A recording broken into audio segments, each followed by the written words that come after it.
इतक्या भयंकर गरमीमध्ये जेव्हा मला स्वयंपाक बनवायचा खूप कंटाळा येतो, अशा वेळेस हा वाटाणे भात मी नेहमीच बनवते. अगदी साधा सोप्पा वाटाणे भात आहे, कुठलेही मसाले वापरलेले नाहीयेत. त्यासाठी घ्यायचं तेल, त्यात घालायची मोहरी, कढीपत्त्याची पानं, 2 हिरव्या मिरच्या, 2 उभे चिरलेले कांदे, याला 1-2 मिनिटं परतवून घ्यायचं. त्यानंतर घालायचं 1 चमचा आले लसूण पेस्ट, याला सुद्धा 1-2 मिनिटं परतवून घ्यायचं.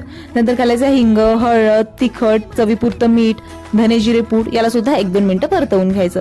त्यानंतर घालायचं टोमॅटो, बटाटा, गाजर आणि भिजवलेले वाटाणे. भिजवलेले वाटाणे भरपूर घालायचे, त्यामुळे भात खूप मस्त होतो. तुम्ही तुमच्या आवडीनुसार सुद्धा भाज्या घालू शकता.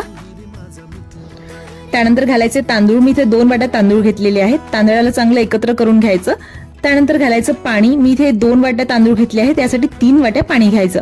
त्यानंतर घालायची कसुरी मेथी आणि अर्धा चमचा गोडा मसाला, याला एकत्र करून 2 शिट्ट्या काढून घ्यायच्या.